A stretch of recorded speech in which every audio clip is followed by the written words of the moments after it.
bueno, como en la sede de la primaria. Entonces, vamos entonces a arrancar con nuestro ejercicio del día de hoy. ¿Listo? Entonces, permítame un segundo, ya les comparto aquí una presentación pequeñita. Un segundito.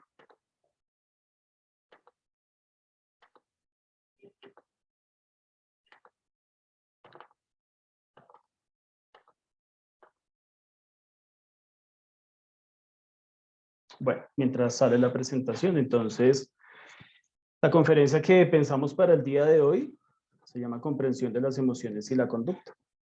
La pensamos así, pues básicamente porque después de este periodo de tiempo en donde no nos habíamos visto y por fin nos podemos como reencontrar de forma presencial, o bueno, en este caso virtual, pues pensamos en algunas particularidades que es importante tener en cuenta y que queremos compartir con ustedes el día de hoy. Cuando hablamos de emociones y de conducta, pues básicamente debemos entender como algunos contextos y algunas situaciones especiales que es importante considerar.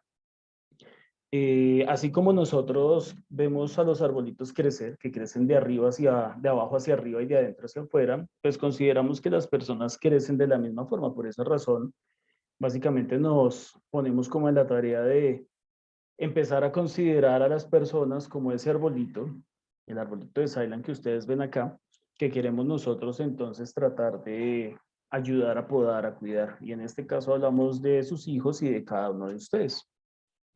Es importante que estén bien atentos. Generalmente cuando nos conectamos de forma virtual, usted puede ir lavando la loza, haciendo el desayuno, manejando, haciendo 20.000 cosas, porque pues eso es lo que nos permite a nosotros la virtualidad. Sí, si yo lo estuviera al frente, les estaría mirando a los ojos en este momento y estaría viendo efectivamente su proceso de atención y concentración. Entonces, pues espero que en esta horita que vamos a trabajar, ustedes estén lo más concentrados posibles. Si quieren participar, pues ahorita miraremos al final un espacio para preguntas. Ojalá se puedan conectar con este espacio y desconectar con todos los demás. Y finalmente esperemos que ustedes se tomen su tiempo muy juicioso para que podamos entonces trabajar. Si por alguna razón con alguna de las cosas que yo les digo ustedes no están de acuerdo, pues espero que estemos felizmente en desacuerdo. ¿Listo? Entonces vamos a empezar, vamos a hacer una actividad pequeñita, vamos a entrar en calor. Yo quiero que ustedes rápidamente piensen allá en su casa esta pregunta. O sea, no me tienen que enviar la respuesta, pero pues piénsenla ahí en un minutico. Dice así, o bueno, si quieren enviar las respuestas por el chat, pues las van enviando y vamos interactuando, ¿listo? Si 5 máquinas hacen 5 artículos en 5 minutos, ¿cuánto tiempo dedicarán 100 máquinas en hacer 100 artículos? Recuerden que estamos trabajando desde una perspectiva neuropsicológica, entonces muchas de las actividades que vamos a hacer pues van a involucrar ese ejercicio cognitivo, ¿listo? Entonces, si 5 máquinas hacen 5 artículos en 5 minutos, ¿cuánto tiempo dedicarán 100 máquinas en hacer 100 artículos? ¿Cuál creen que es la respuesta?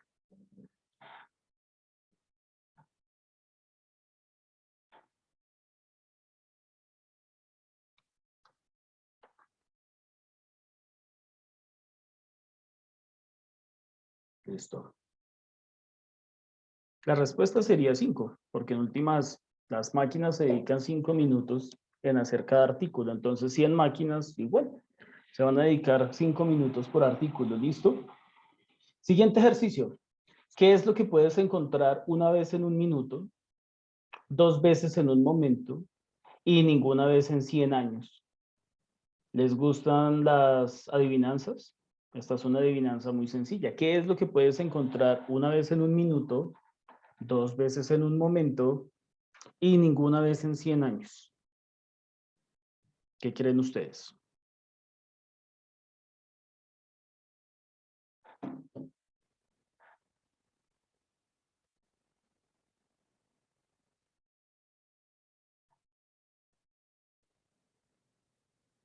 ¿Será una palabra? ¿Será una expresión?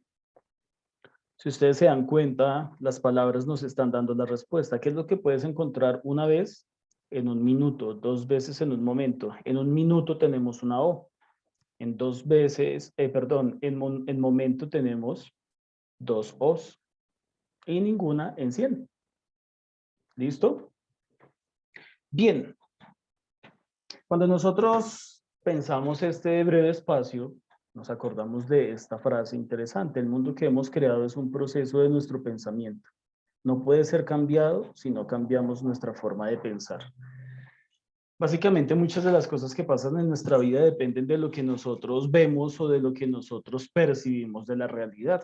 Asimismo, muchas de las cosas que sentimos en el día a día, que vivimos, que lamentablemente a veces son cosas muy difíciles o también felizmente son muy alegres, pues van a depender de la percepción que yo tengo de esas situaciones.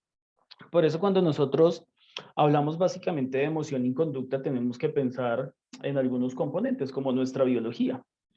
Muchos de nosotros, cuando pensamos en nuestros hijos y sus dificultades, independientes si estamos hablando de niños de preescolar a bachillerato, pues debemos entender que muchos de los rasgos biológicos que nosotros tenemos van a determinar de una u otra forma la relación con el mundo, pero también la manifestación de conductas. Y esas conductas también pueden ser emociones. Entonces, pensemos de la siguiente forma: muchos de nuestros hijos van a tener unas condiciones particulares al momento de nacer. Hagan ustedes allá en su casa o en donde estén memoria de unos eventos bien particulares. Pensemos básicamente que los niños se demoran 40 semanas en nacer, más o menos, ese es como el tiempo. Algunos se pasan de tiempo, pueden ser bebés posmaduros y pues ahí hay un riesgo eh, importante para los niños, pues porque hay compromiso en el espacio. O sea, la pancita de la mamá es pequeñita y no va a soportar, digámoslo así, ni el peso ni el tamaño. O hay niños que nos nacen por debajo de esas semanas. Es importante que ustedes recuerden, papás y mamás y cuidadores, que cuando los niños nos nacen, por ejemplo, por debajo de 45 centímetros o por debajo de 2.500 gramos, pues los niños suelen tener eh, un tipo de inmadurez, digámoslo así, porque aún sus pulmoncitos y muchos de sus sistemas como que no vienen tan preparados para afrontar, digámoslo así, la realidad del mundo. Pero también es importante tener en cuenta que muchos niños que nos nacen por debajo de esa talla, o sea, de los 45 centímetros o los 2.500 gramos, generalmente también van a tener muchas particularidades con los procesos atencionales y con algunos tipos de respuestas emocionales. Piensen entonces en el embarazo. Durante el embarazo, si tuvimos diabetes gestacional, si de pronto tuvimos preeclampsia, eclampsia, si se presentó un estrés muy alto, las hormonas del estrés son muy importantes porque las hormonas del estrés van a ayudar de una u otra forma a consolidar el cerebro, pero si ellas se desbordan, ¿cierto? También van a afectar ciertos circuitos neuronales y hay una altísima probabilidad también de que se den ciertas reacciones emocionales muy particulares. Cuando las mamás están en consulta, aquí cuando atendemos consulta, hay muchas personas que dicen: no, es que mi hijo debe tener estos problemas, es porque es culpa mía, si yo hubiera resistido, si yo hubiera sido diferente, pero pues es que a veces hay situaciones que se desbordan y durante el embarazo pues hay muchas personas que afrontaron su embarazo solas, o hay crisis de pareja durante el embarazo, o resulté con una persona con la que yo no pensaba y quedé embarazada, o no era la edad en donde yo quería quedar embarazada, o era felizmente planeado, pero también el trabajo, alguna situación familiar pudo haber afectado.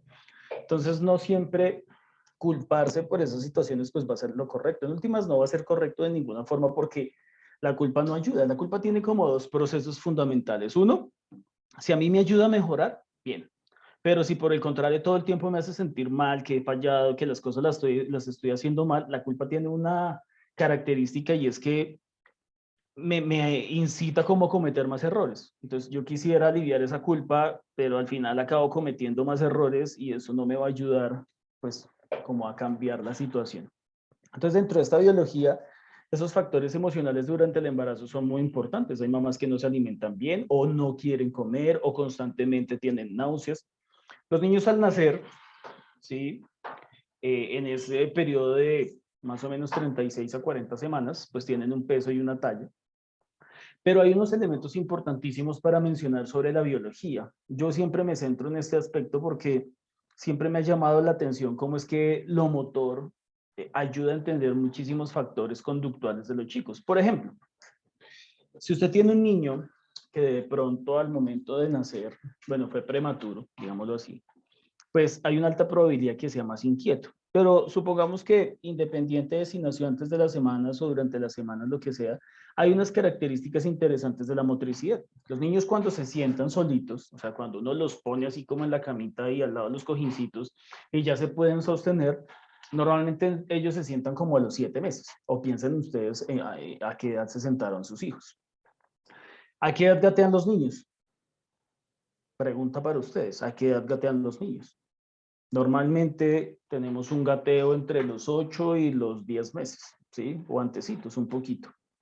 Y normalmente los niños están caminando más o menos a los 12 meses, más o menos uno. Es como lo que normalmente vemos en el desarrollo. Pero ¿por qué yo les hablaba de lo motor? Pues porque resulta que hay niños que, por ejemplo, se demoran en gatear. Hay niños que se demoran en caminar, ¿sí? Hay niños que, por ejemplo, se demoran un poquito en algunos procesos como coordinar el movimiento. Entonces, pongamos aquí como a consideración esos niños que se demoran un poquito en sus procesos motores. Entonces, son esos niños que ustedes los sientan y se caen o los ponen a gatear y no quieren gatear o hay que ponerlos en rodillitos o hacerles terapias para que gateen. Entonces, son niños que normalmente no gatean con facilidad o no quieren. ¿Sí? O se les dificulta, no los que tienen la displasia de cadera y entonces tocó ponerles el aparatico desde muy pequeños, no, sino los que naturalmente como que ustedes ven que les cuesta un poco el proceso. Esos niños normalmente se demoran también un poco más en caminar, ¿sí? Entonces, están caminando más o menos como hacia los 16, 18 meses, incluso hay unos niños que se nos van hasta 2 años. Hay unas particularidades de estos chicos y es que su motricidad es bien particular. Normalmente son niños que las actividades motoras como que no se les dan muy bien, ¿cierto? Además, no les gusta mucho el deporte, o sea, ellos quisieran ser buenos deportistas porque en últimas ser buen deportista es socialmente atractivo, es bien interesante. Si yo soy bueno a nivel motor en el salón, pues voy a tener reconocimiento. Y así empieza el reconocimiento social en las primeras etapas de la escuela. Entonces, si yo soy bueno moviéndome, pues voy a ser también reconocido por los demás. Pero si yo soy más bien no tan hábil con las habilidades motoras, y aquí ustedes me van a disculpar, pero pues yo manejo un lenguaje un poco escueto, entonces no se vayan a sentir ofendidos si yo digo algo que suena raro, pero pues es coloquial. Pero normalmente cuando uno es medio tronquito para jugar, pues a uno no lo, como que no lo aceptan de la misma forma, ¿no? Entonces no me aceptan en el equipo, me dicen que yo soy más bien como medio maleta, como que no soy bueno para moverme, entonces si me invitan a jugar porque soy medio buena gente, me pondrán a recoger las pelotas como mucho, ¿cierto? Y eso va a implicar que estos niños quieran jugar, pero no necesariamente porque disfruten el deporte, sino porque pues esto trae una implicación social que es interesante y pues en últimas todos queremos ser aceptados. La mayoría de los seres humanos queremos ser reconocidos por los demás, pues de hecho somos una especie social, nos interesa saber o cuestionarnos qué piensan los demás. Generalmente estos niños, como no se les da tanto lo motor, no les gusta tampoco el contacto físico, o sea, no les gusta que los empujen, que los aporríen. Normalmente son niños que no van a preferir actividades deportivas, sino van a preferir como actividades más bien cognitivas. Les gusta pintar, les gusta el arte, son buenísimos en ajedrez, o sea, les gustan cosas que no involucran el contacto físico. Generalmente con estos chicos tenemos una carga emocional bien particular porque ellos tienden a ser muy sensibles, ¿sí? A frustrarse también al ver que hay cosas que no pueden lograr. Resulta que la motricidad tiene una conexión muy importante, digámoslo así, con nuestra, digámoslo así, con nuestra fuerza emocional. No porque tengamos que ser deportistas para ser fuertes a nivel emocionalmente, no, sino porque básicamente el deporte fortalece nuestro criterio, o sea, ese criterio que tenemos de nosotros mismos, nuestro autoconcepto. Si yo, por ejemplo, voy al gimnasio, ¿sí? Normalmente cuando la gente entra al gimnasio, a pesar de que vaya, no sé, lista y todo, pues entra toda como desgarbada, cuando sale del gimnasio sale toda fuerte, pues porque acaba de tonificar los brazos, la postura solamente cambia y con cambiar la postura también como que cambia mi forma de percibir el ambiente, incluso cambia mi forma de percibirme a mí mismo. Por eso los niños que no practican tanta actividad física, y ahí es donde entra como la polémica con las actividades más virtuales, normalmente los que no practican tanta actividad física, pues esa parte, digamos, esa fortaleza emocional como que no está tan firmemente desarrollada. Entonces estos niños generalmente van a buscar actividades cognitivas. Muchos papás van a preferir eh, ponerlos en actividades deportivas, porque hay papás que dicen, no, es que mi hijo tiene que ser deportista, tiene que practicar algún deporte, y uno lo ve. sea, normalmente en el día a día de los chicos, sin que esto suene que está bien o mal, simplemente me cuestiona. Ustedes ven que los niños estudian de lunes a viernes, pero todas las tardes tienen extracurricular, un día tienen equitación, un día tienen natación, un día tiene baloncesto, un día tiene voleibol, un día tiene música, danza, otro día tiene fútbol, el fin de semana también hay que ir a escuela, bicicross, lo que sea. Entonces es como si, o sea, hoy tuviéramos como el concepto de que los niños hay que ponerlos a hacer muchísimas cosas porque si tienen tiempo libre, ese tiempo se desperdicia y entonces todo lo que ellos pueden ser no se va a lograr el día de mañana. Pero resulta que, por ejemplo, en el caso de estos niños, la actividad física deportiva debería ser una actividad física individual, ¿sí? Una actividad que los ponga a ellos primero a enfrentarse a sí mismos, a su cuerpo, a ese concepto motor que tiene que desarrollar, que va a hacer que los dos hemisferios se integren, que me va a permitir entender el espacio, ¿sí? Y una vez que yo me siento fuerte en una actividad individual, llámese tenis, llámese natación, llámese squash, llámese esgrima, es mucho más fácil que yo pase a actividades grupales, porque si yo desarrollo la habilidad motora y además me siento fuerte a nivel individual, cuando yo me enfrente a las actividades grupales, pues esa fortaleza va a estar ahí. Entonces no voy a ser al que se la van a montar o al que le van a decir que por culpa suya perdimos el partido, sino pues como que voy a tener más habilidad. De hecho, los niños que tienen estas particularidades les gustan las cosas justas y hay muchas actividades deportivas que a veces no lo son tanto, sobre todo cuando son grupales, porque es más difícil hacer que prevalezca la justicia dentro de esa actividad física, como en el fútbol. Si a mí me hacen una falta y es fingida y yo siento que es algo injusto, pues es difícil de manejar, ¿no? Ahora tenemos los otros niños. Tenemos los niños que como que sus procesos son muy rápidos, entonces caminan muy rápido, se sientan muy rápido, ¿sí? No gatean, hay niños que no gatean y están caminando a los 9, 10 meses, o a los 11, no, o a los 10 ya están caminando, ¿sí? Son muy rápidos. Generalmente son niños que desde pequeños son impulsivos, o sea, tienden a querer todas las cosas ya de forma inmediata, generalmente. ¿Qué es impulsividad? La gente suele pensar que impulsividad es ser agresivo, no, impulsividad es que si por ejemplo yo quiero salir, salgo, si yo quiero comer, como, si yo tengo chichi, pues es ya o me muero. Si no me sacan al parque y me habían dicho que salíamos al parque, la frustración es una cosa terrible. La impulsividad es entonces una característica neurológica que se, digámoslo así, como que se ve siempre reflejada es con la inmediatez. O sea, yo quiero las cosas ya y las quiero de forma inmediata y a veces ni siquiera soy capaz como de calcular las cosas que pasan. Las personas impulsivas primero actúan y luego como que reflexionan sobre lo que acaba de pasar. Entonces, cuando hablo de niños que son impulsivos, tenemos como varios tipos, pero hay unas características fundamentales. Estos niños que como que sus procesos son muy rápidos, son muy pilos, saben muchas cosas, pero se cansan muy rápido. Por ejemplo, ustedes los van a poner a armar un rompecabezas y ellos dicen, sí, listo, un rompecabezas, hagámoslo de una, claro. Y apenas empiezan a armar, cuando se enfrentan a la dificultad, no, esto es aburrido, es que esto ya no es tan chévere, es que ¿para qué hacemos esto? Generalmente son niños que todo lo cuestionan, están llevando la contraria, son niños muy inteligentes a nivel verbal, entonces todo lo van a cuestionar de forma verbal. Hay papás que me dicen aquí en consulta, no, pues es que me salió con un argumento que yo cómo se lo desvirtúo, que yo por qué le iba a dar entonces ensalada.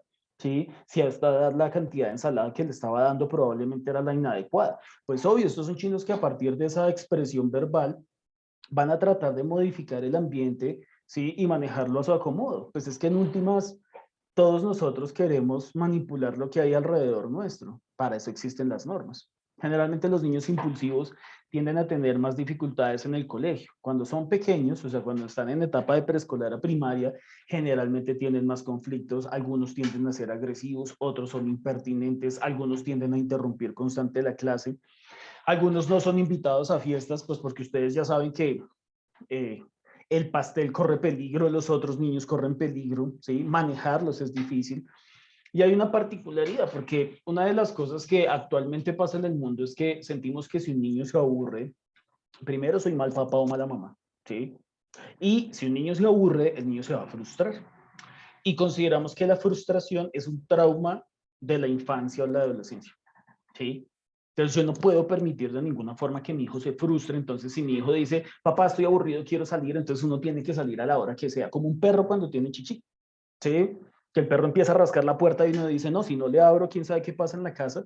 Pero resulta que los niños que son impulsivos necesitan entrenar o trabajar, porque el cerebro es de entrenamiento y es como un músculo que se ejercita, necesitan algo que se llama control inhibitorio. Y el control inhibitorio es que muchas de las cosas que hagamos deben tener como un orden, deben ser pausadas, ¿sí? No deben ser inmediatas. Lo que pasa es que el tema de la inmediatez es bien difícil porque si nos damos cuenta, todo debe ser ya. Si ustedes llaman ahorita a un médico, les tiene que contestar ya. Si no les dan la cita para mañana, van a hacer hasta lo imposible para conseguir uno que lo haga de forma inmediata. Es más, solamente pedir una cosa por internet, ya, no, o buscar en internet. Cuando empezó internet y uno se tenía que conectar por cable, ¿sí? Y uno tenía que pedirle línea al teléfono y uno escuchaba el pito allá, ¿cierto? ¿Sí? Y apenas uno iba a cargar la página y uno veía ahí el símbolo de carga, pues para uno era habitual. Y uno decía, bueno, mientras tanto alcanzo a limarme las uñas, alcanzo a hacer un café, me alcanzo a bañar mientras cargo una página, ¿sí? Hoy en día, si ustedes están trabajando en un celular y la conexión es lenta, entran en crisis, ¿sí? Entramos en crisis porque necesitamos que las cosas sean rápidas. La rapidez, digámoslo así, la inmediatez, está relacionada con un neurotransmisor que se llama dopamina. La dopamina es muy importante en nuestro refuerzo, ¿sí? Entonces, si usted trabaja mucho durante mucho tiempo y se paga un viaje y lo disfruta, usted libera mucha dopamina porque acaba de satisfacer eso que tanto soñó. ¿Sí? Lo mismo pasa si usted se lanza en paracaídas y libera un montón de adrenalina y al final usted se siente como un superhéroe porque logró llegar y vencer su mayor temor, libera mucha dopamina, o sea, es muy reforzante. De la misma forma se libera dopamina si usted tiene hambre y se come un churrasco, o si se mete un pase de cocaína, o si se fuma un porro, o si además de eso usted, no sé, va y juega, y cuando juega, libera su ansiedad y libera dopamina. O sea, la dopamina está involucrada en todo lo que signifique satisfacción. ¿Sí? Algunas de esas satisfacciones pueden ser un poco nocivas para nuestra salud a nivel físico o emocional, pero normalmente son cosas que queremos y que al tenerlas nos hacen sentir bien. Entonces, si yo tengo niños que son impulsivos, que todo lo quieren ya, ¿cierto? Y todo se los doy ya, pues ese flujo de dopamina va a ser mucho más alto. Y el día de mañana cuando crecen, pues la vida no es suficiente. No sé si ustedes se han dado cuenta, pero los chicos cuando son adolescentes quieren vivir todas las experiencias ahora, ver todas las películas, ver todas las series. Es más, muchas personas ven las series a alta velocidad. ¿Sí? Porque hay que consumir, tenemos que ver ya salió esta serie, tengo que ver todos los capítulos, pero tengo que ver la otra serie que está de moda. Entonces, toda la conectividad nos lleva también a que muchas cosas se hagan rápido. A mí una cosa que me parece particular es, por ejemplo, cuando uno va, no sé, en un bus, ¿sí? Y todo el mundo está conectado, porque todo el mundo está conectado a su celular, o sea, la conectividad es una cosa natural. Pero si usted va de pie y ve a la gente sentada, es inevitable que usted no vea lo que están viendo, pues porque si lo pone en la pantalla así, pues todos vamos a ver. Pero si usted se da cuenta, la mayoría de la gente empieza a pasar. Pasa imagen, like, pasa imagen, corazoncito, pasa imagen, cara triste, pasa imagen, pasa imagen, pasa imagen. Ya ni siquiera se ven los contenidos. O sea, el afán es pasar. De hecho, este dedo se ha venido fortaleciendo con los últimos años. No sé si ustedes se han dado cuenta que ahora su muñeca es más torcida y además esto aquí tiene un bulto porque este dedo es más musculoso. Sí. Pero la rapidez es una cosa que está en nuestra sociedad. Ahora, si eso lo llevo a mi casa, y lo llevo a mi crianza y lo llevo a los chicos, el hecho de que yo quiera darles todo ya, también va a generar un proceso a futuro bien complejo. Y es que, no sé si ustedes se han dado cuenta que muchos de nosotros no tuvimos muchas cosas, ¿sí? Y para vivir lo que vivimos hoy en día, soñamos con tener esas cosas. Tal vez no viajamos tanto y queríamos viajar y lo hemos conseguido. Tal vez no teníamos carro y hoy en día hay carro porque pues como yo no lo tuve, qué rico que por fin lo puedo tener. Y así muchas cosas. Finca, viajes, no sé, empresa, viajes al exterior, estudiar en otro país. Muchas de las cosas que tenemos en nuestra generación, la gran mayoría están dadas porque hubo o una escasez o porque nos las limitaban normalmente, ¿sí? O no eran de tan fácil acceso.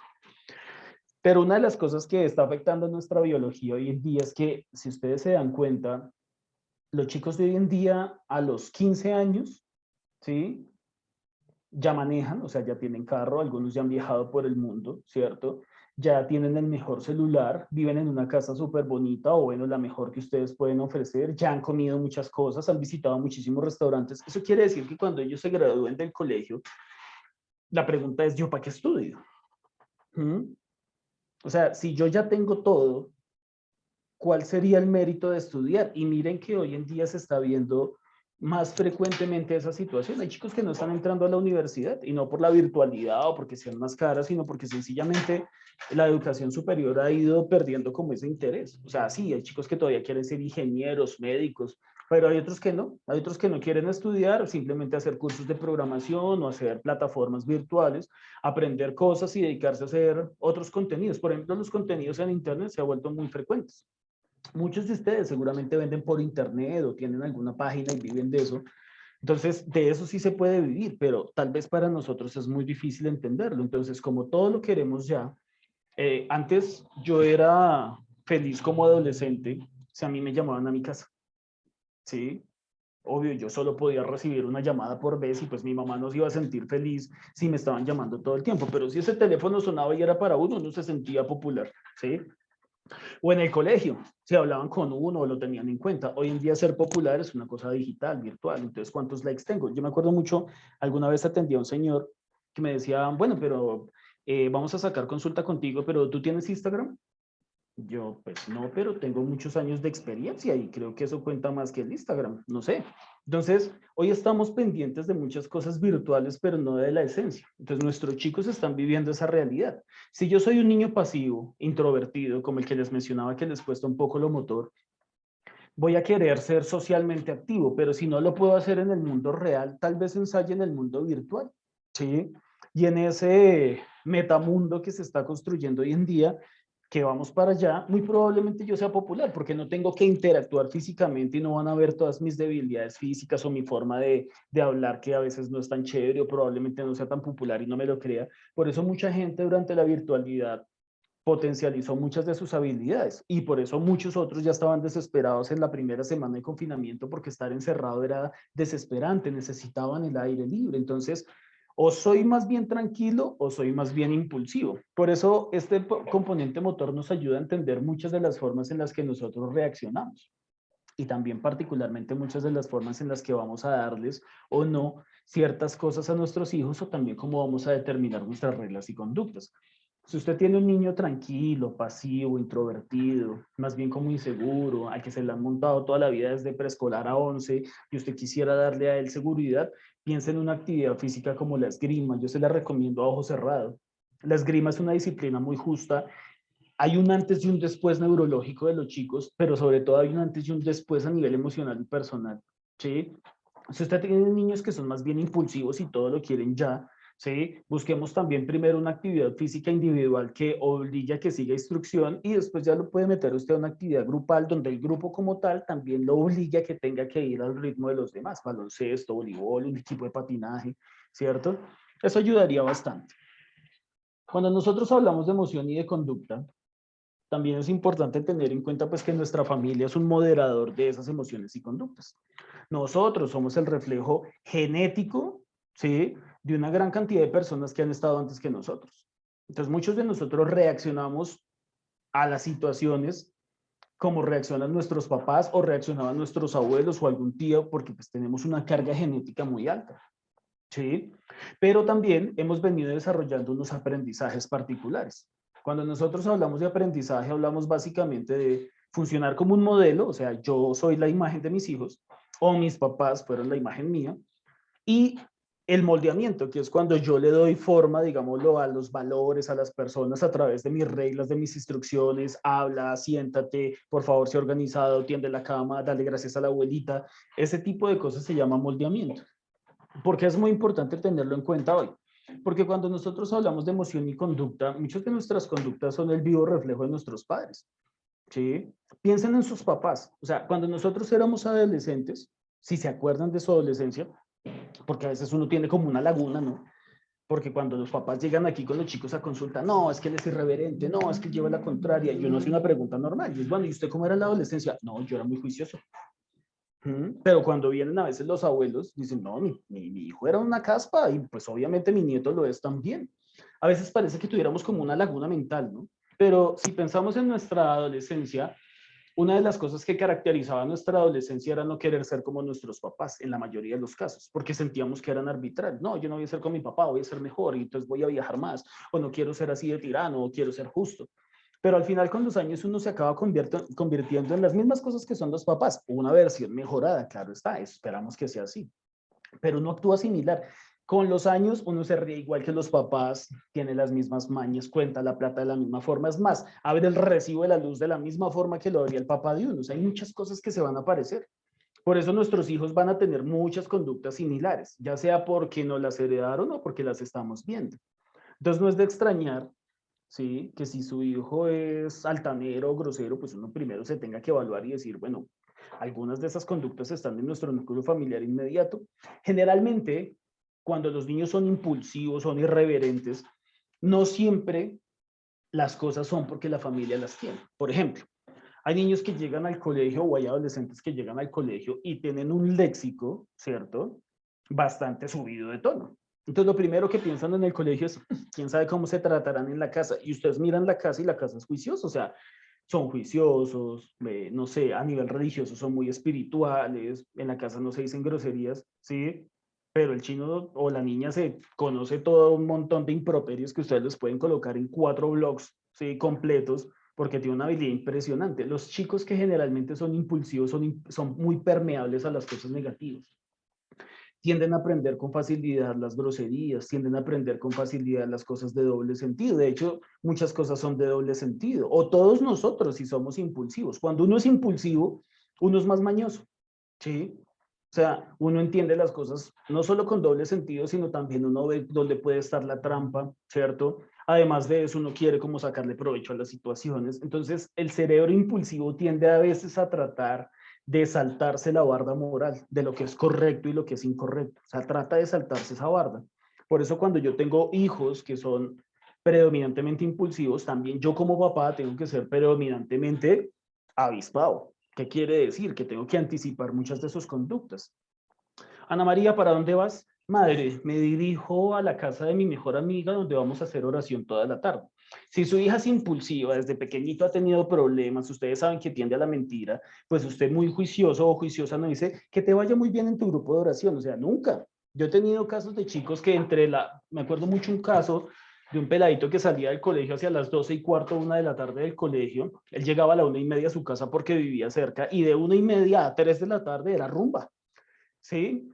Y se embriagaba y se acostaba a dormir. Cuando la mamá llegaba a las 3:20, porque es que la tenía medida, pues él estaba descansando, pero después se volvió sospechoso que fuera como tan frecuente la conducta. O sea, cuando yo soy inquieto o impulsivo, voy a mirar de qué forma puedo saltarme las normas para obtener beneficio personal, ¿sí? Ahora, un cerebro impulsivo es muy chévere porque en última si uno lo va orientando con la vida, con las normas, ¿sí?, con la restricción de cosas, hoy no sales, pilas con esto, eso que hiciste está mal, pues en el futuro también van a haber muchas habilidades frente a eso. Son personas comercialmente muy activas, son personas que siempre son muy curiosas, está muy bien. Los chicos pasivos pareciera que no tuvieran como esas mismas situaciones, pero normalmente ellos también pasan por otras circunstancias. Ustedes se van a dar cuenta que cuando usted tiene un chico que ha sido muy juicioso, tranquilo, un alma de Dios desde la primaria hasta noveno de bachillerato, 10º y 11, es un karma, en algunos casos, porque es como si todo se alborotara. Entonces los papás dicen, no, pero ¿qué le pasó a este niño? Cambió de la noche a la mañana, no sabemos qué hacer. Pues obvio, pues toda la vida ha sido tranquilo. Cuando uno le llega en 10º y 11 la crisis, pues es difícil poderla manejar. En cambio, si uno ha tenido un hijo que toda la vida ha sido inquieto, toda la vida ha tenido un historial donde ustedes ya no miran el observador por hoja, sino por peso, pues uno ya está acostumbrado. Y estos chicos tienden, por el contrario, a medida que pasan los años, a irse estabilizando, a ser mucho más juiciosos, y ustedes empiezan a ver el resultado de todo ese esfuerzo. Es como si fueran dos procesos contrarios. Estoy hablando de cosas que normalmente veo, no quiere decir que siempre sea así, pero sí pasa. En el caso de los chicos que son pasivos y llegan a 10º y 11 y se transforman, ustedes no pueden perder la calma. En ese momento hay que buscar ayuda, pero también tener claro que las normas, las reglas de su casa tienen unos principios fundamentales sobre los cuales ustedes se estructuraron y hay que mantenerse y obviamente actuar, ¿sí? En nuestra familia definimos reglas. Cada quien tiene un estilo y cada quien ve las reglas según su estilo, como las religiones. Cada quien tiene una religión y la vive a su modo. Solo hay 3 principios fundamentales frente al hacer las cosas. Ojalá que lo que ustedes hagan en su casa no les haga daño a ustedes, no le haga daño a los demás y no le haga daño al mundo. Bajo esa ética, ustedes definen los valores fundamentales de su casa y las reglas. Para algunos en la casa no hay celular, para otros el celular puede estar, pero que se use responsablemente. O sea, cada quien define sus reglas. Por eso nuestra familia sí debe ser coherente. Y si usted como papá o como mamá sí viven juntos, ¿sí? Deben estar alineados. Si no están alineados, va a haber un hueco. Y por ese hueco nuestros hijos se van a filtrar, los van a desestabilizar, ustedes van a pelear y al final no va a funcionar. Si ustedes dos tienen las reglas claras, las definen, están de acuerdo, las ponen en práctica, sea, así uno sea el logro de la situación y el otro sea más buena gente, pero si los dos están alineados, hay mayor probabilidad de éxito. Si no viven juntos, ojalá se pudieran poner de acuerdo, ¿sí? Y en alguna forma tratar de dejar como esas rencillas del pasado, pues porque en últimas los perjudicados son los chicos.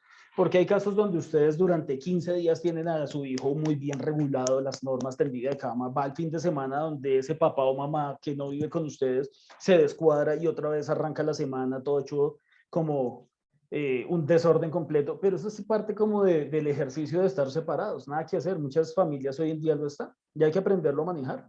Ahora, si por alguna razón usted dice, no, es que con esa persona es imposible manejar las normas, pues usted tiene que aprender que también hay cosas que no va a poder controlar, pero hay cosas que usted sí está haciendo. Hay algo que se llama factor de protección. Factor de protección, ¿qué es? Si usted durante toda la semana pone reglas, es juicioso, exige, ¿cierto?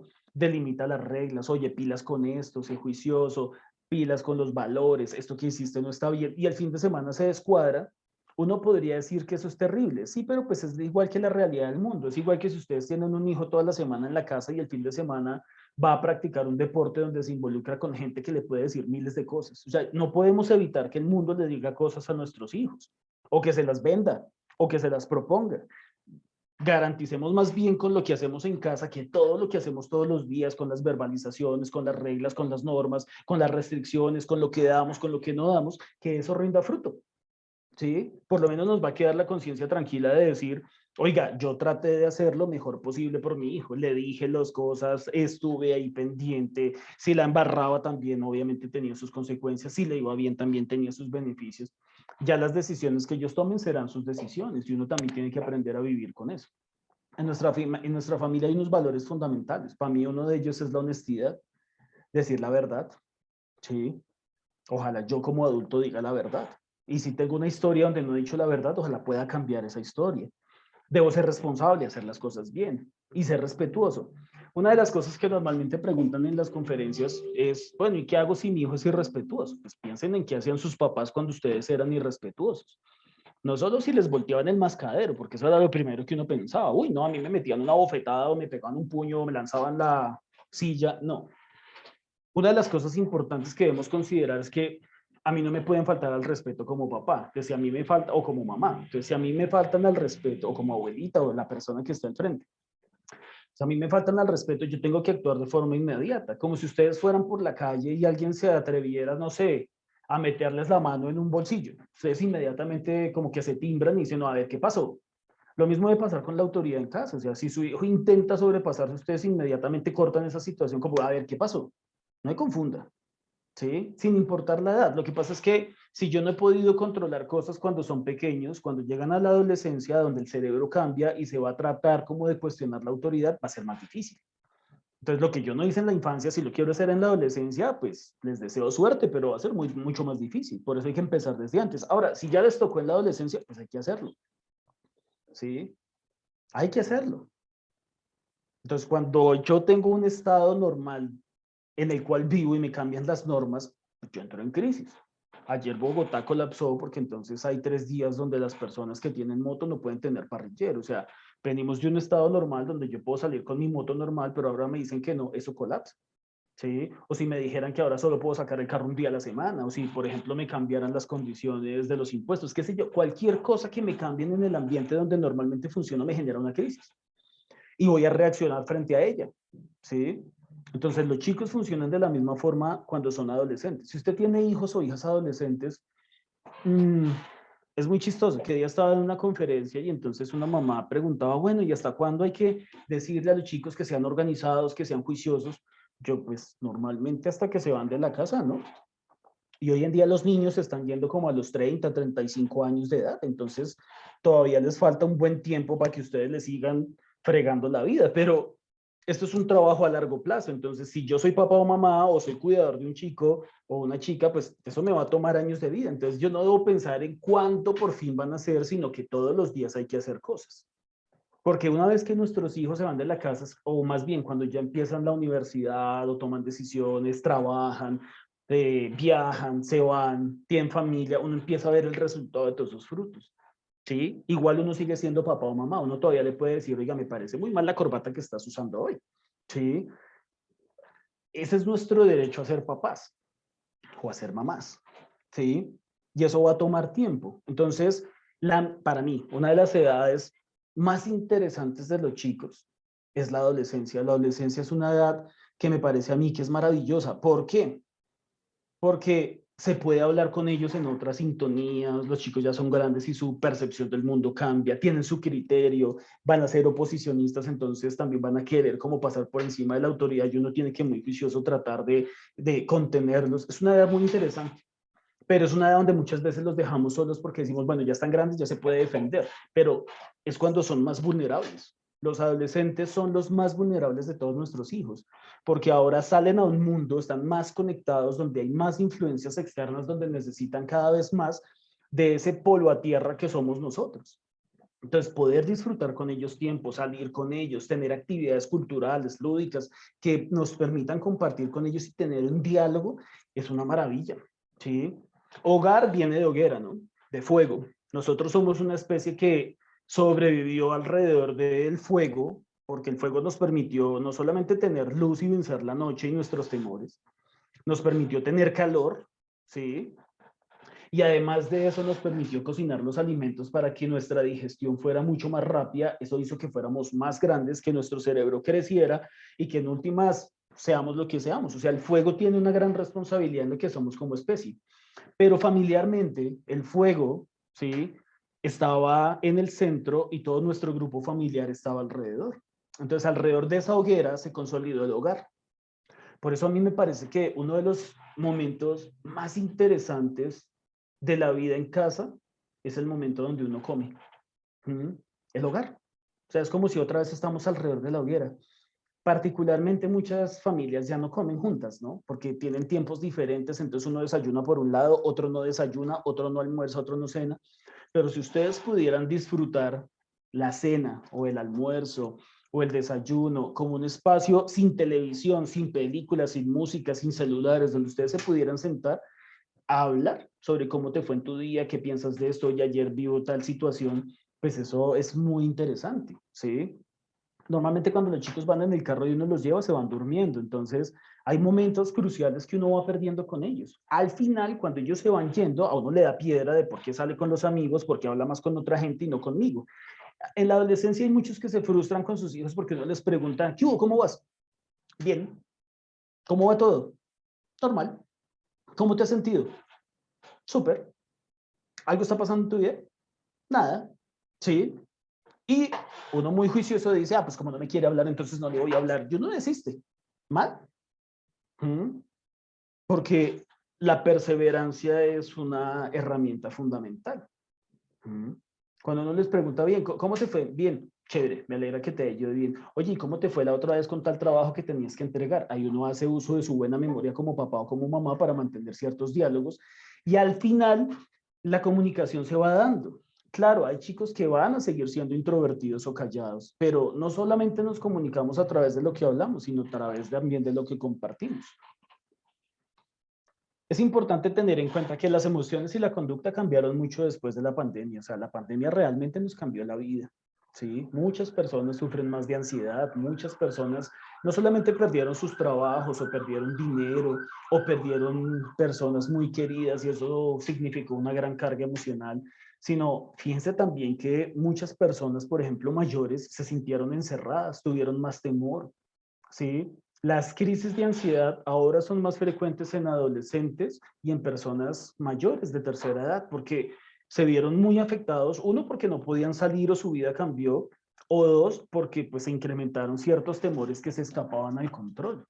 Muchos niños que venían, no sé, entrando hasta ahora primero, pum, 2 años o 1 año y medio de pandemia, ¿cierto? O sea, hasta ahora que estamos normalizando, hasta ahora están aprendiendo a leer, a escribir, o hasta ahora están volviendo a regularse en el colegio, o hasta ahora están aprendiendo que no deben pegarle a los demás, o hasta ahora están entendiendo que no deben pensar todo el tiempo en niñas, en novio, en sexo, qué sé yo. O sea, se dispararon un montón de conductas porque lo que estamos viviendo ahora es que con todo ese tiempo que tuvimos tanta como restricción, ahora las conductas explotan, ¿sí? Y debemos estar preparados para ellas. Miren, muchas dificultades se están presentando hoy en día en nuestras casas, porque hay que enfrentar de nuevo la realidad. Muchas situaciones se presentan en el colegio. Para los profes también es bien difícil enfrentar las situaciones del colegio, más todas las que han tenido que vivir en sus casas. O sea, nos estamos de nuevo acomodando a la realidad, pero es importante tener en cuenta que la pandemia también cambió nuestra relación con los demás. ¿Sí? Antes de la pandemia, esto que estamos haciendo en este momento, que yo le hable aquí al computador y yo vea una pantalla y los imagino ustedes allá, eso era inconcebible para mí. O sea, yo nunca atendí de forma virtual ni de una conferencia virtual porque para mí la presencialidad era la posibilidad más hermosa de tener contacto e interacción. Pero pues a todos nos ha tocado ir cambiando nuestro chip. Esto fue cambio, es parte de ese cambio.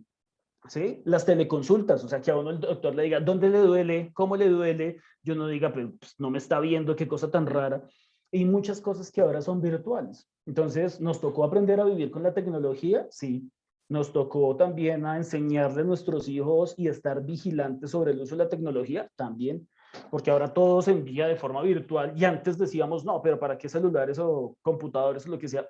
Hoy todo toca hacerlo de forma virtual y hay que estar vigilantes y acomodarnos a esos cambios. Entonces, la pandemia también modificó nuestra interacción con nosotros mismos, pero también nuestra percepción de futuro, ¿sí? A muchos de nosotros nos enseñó que tenemos que vivir el día a día porque no, o sea, si uno planeaba un viaje no sabía si se podía hacer. Si uno quería salir, no sabía si iba a salir. O sea, nos truncó eso que normalmente hacemos, que es como planear a largo plazo. A muchas personas les sirvió económicamente, a muchas personas no. Entonces, venimos viviendo una situación que nos cambió la vida, ¿sí? Frente a la cual sí nos tenemos que acomodar, pero ya pasó. Tenemos es que aprender a vivir con lo que sucedió. Cuando nosotros miramos muchas de las conductas de nuestros hijos o de nosotros mismos, el tiempo es fundamental, porque muchas cosas no solo las queremos de forma inmediata, sino las queremos rápido, ¿sí? Bueno, hagamos esto rápido, salgamos rápido. A mí una cosa que me parece particular son las filas para esperar en un restaurante, ¿no? Antes de casarme, si yo veía una fila, yo no la hacía. ¿Sí? Pues cuando uno tiene un cerebro impulsivo, uno no espera en una fila. Pero ¿cómo es posible que me hagan esperar? Después de casarme eso cambió. ¿Sí? Porque no había opción de escaparme de la fila. Pero hay una particularidad y es que si uno hace fila para entrar a un restaurante, pues se toma el tiempo también como de esperar que la comida sea rica y pues uno le hace fila a un restaurante que uno cree que es bueno, ¿cierto? En el mundo en el que vivimos no esperamos. Por eso queremos que nuestros hijos crezcan ya, maduren ya, que el proceso se dé ya. Y pues voy a decir lo que dice por ahí una marca de cervezas, pero a veces las mejores cosas de la vida toman tiempo, ¿cierto? Crecer toma tiempo. Miren, miren lo particular del tiempo. Nosotros somos una especie que cuando nace no se defiende por sí sola. O sea, si yo voy al nacimiento de un caballito, de una vaquita, en 1 hora ya están de pie. ¿Sí? Y en 6 horas ya están caminando detrás de su mamá y ya están tomando leche. Un ser humano para caminar se demora de 12 a 18 o a 2 años, en algunos casos. ¿Sí? Para poder tener autonomía, digámoslo así, en ciertos procesos, 7 años. El cerebro termina de crecer a los 18, 19 años y termina a madurar como a los 24. O sea, no somos una especie que evolucionó acorde al tiempo. O sea, que todo tenga que ser inmediato. Nuestros procesos emocionales y cognitivos requieren tiempo. Por eso con nuestros hijos también debemos entender que el tiempo es una variable que primero va a depender de cada uno. Hay niños que aprenden muy rápido y otros que se demoran. Los niños que son pasivos, por ejemplo, o los jóvenes que son pasivos, que uno les dice, listo, vamos a salir, ponte el tapabocas. Y ellos lo cogen, lo miran, le dan una vuelta, lo huelen, igual se lo ponen sucio, ¿cierto? se lo van colocando y ustedes con ese afán que les carcome las entrañas de tenemos que salir. Hay niños que son muy pasivos o hay jóvenes que son muy pasivos. Cuando las abuelitas tenían razón en algo, es más fácil atajar que arriar. A los chicos impulsivos ustedes les van dando normas, estructura, forma, muchas cosas, y ellos van aprendiendo muy rápido. Los que son más pasivos, uno tiene que empujar y empujar y empujar. Y cuando usted se casa con alguien que tiene que empujar, al final se va a cansar de eso, porque se aburre de que todo el tiempo tenga que usted tomar las decisiones. O sea, eso sí va a tener una implicación futura. ¿Cómo se puede mejorar? Con actividad física. ¿Sí? El cerebro funciona, o más bien va a la velocidad que va el cuerpo. Si yo quiero a alguien que sea más activo, pues una actividad física que le genere actividad va a ayudar a que acelere un poquito el pensamiento.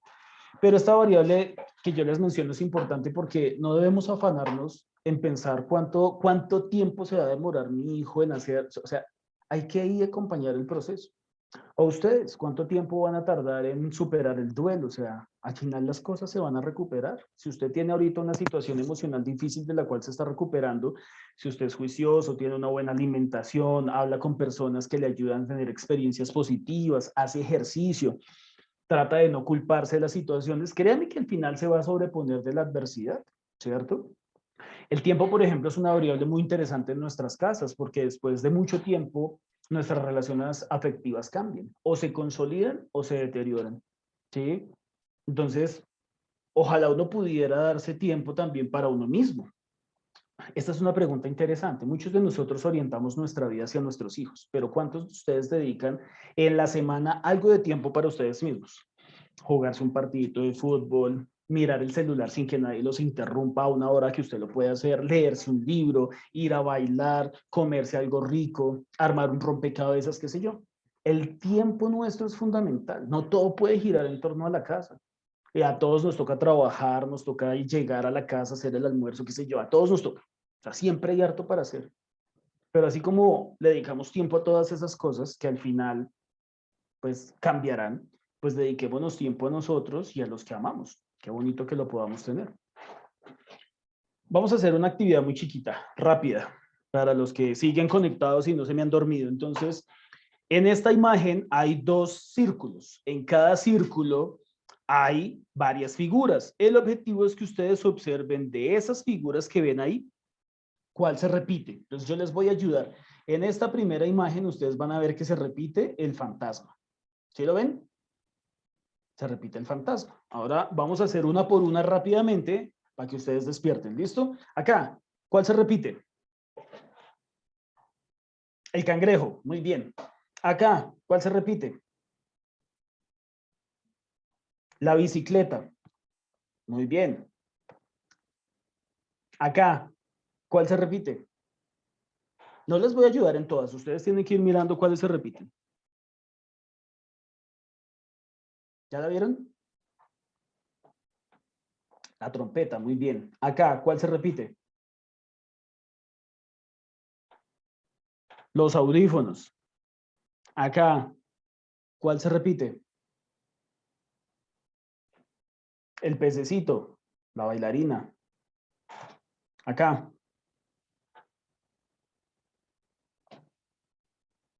El cocodrilo. Aquí.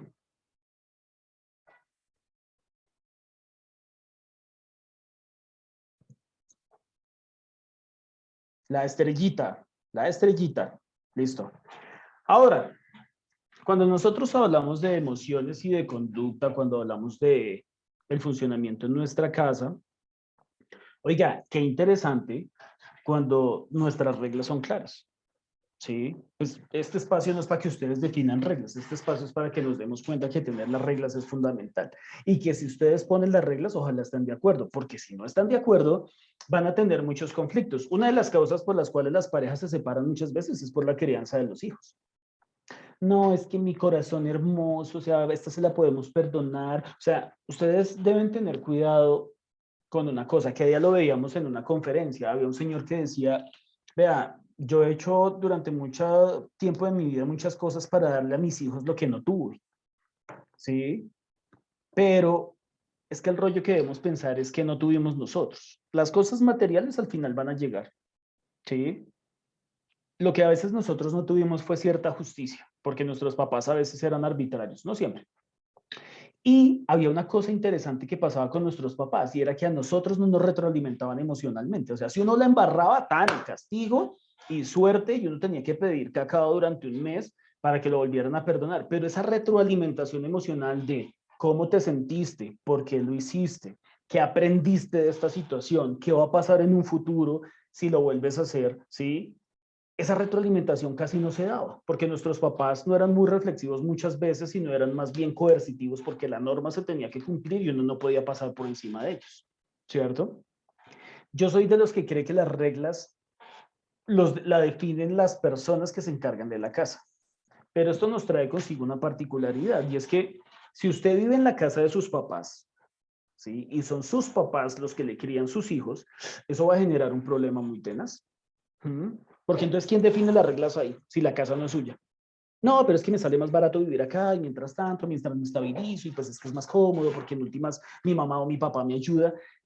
Eso lo hemos escuchado miles de veces, pero eso va a también traer consigo unas dificultades en la autoridad, ¿sí? Y es que si, por ejemplo, usted ve que su hijo dejó los tenis tirados allá todos puercos y usted dice, bueno, recogiendo esos tenis y por allá la abuelita dice, ay, déjelo, yo ahorita se los lavo, es su casa, yo qué le digo a mi mamá, ¿sí? Entonces, si yo no establezco también una comunicación con quienes son los líderes en la casa, voy a tener un problema. O sea, si usted es el papá o la mamá de sus hijos y vive en la casa de sus papás, usted le tiene que decir a sus papás, miren, yo vivo acá, aporto una parte, espero que ustedes me respeten mis decisiones, ¿sí? Porque yo soy quien va a estar al frente del proceso de nuestro hijo, ¿sí? O vamos a estar al frente del proceso de nuestro hijo, pero hay que aclarar eso, ¿sí?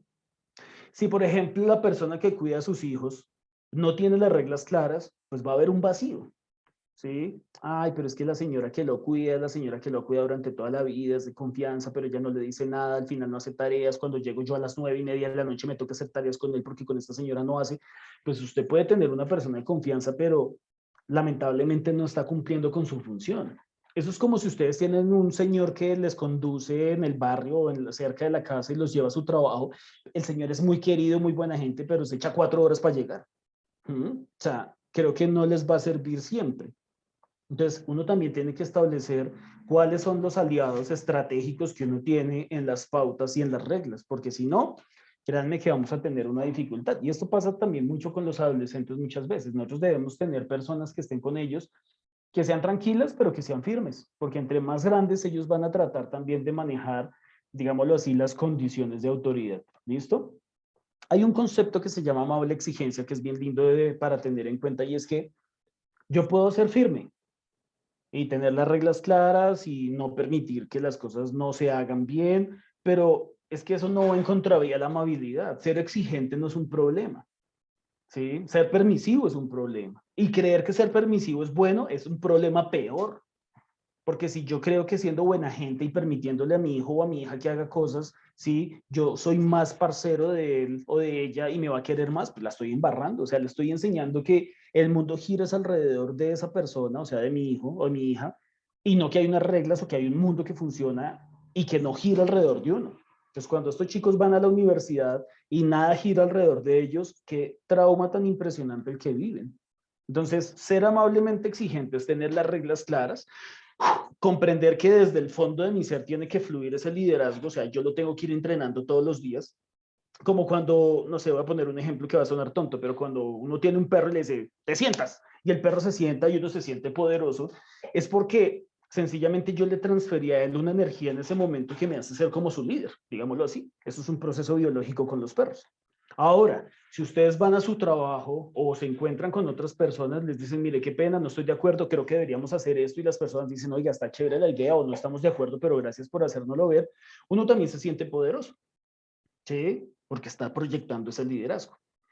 No todos nacemos líderes o no todos tenemos la habilidad, pero a veces nos toca ser líderes aunque no queramos. Y eso quiere decir que debemos entrenar todos los días nuestras normas o nuestras reglas diciendo, bueno, hoy vamos a hacer tal cosa. Por ejemplo, con el desayuno. A mí siempre me ha parecido bien chistoso el tema del desayuno en algunas casas porque el desayuno se sirve es acorde a lo que los chicos quieren. ¿Hoy qué quieres de desayuno? No, hoy quiero nuggets. Y le sirven nuggets. Parte de la amable exigencia es que si yo sé que hay un cuadro nutricional que se debe cumplir en la casa, yo sirvo el chocolatico, el huevito, el pan, lo que usted considera que es el mejor desayuno, y en la casa se come lo que usted de forma amablemente exigente, ¿da? ¿Sí? O sea, en últimas, la frase que está ahí es la que resume como este proceso. O sea, no le tengamos miedo a exigirle a nuestros hijos.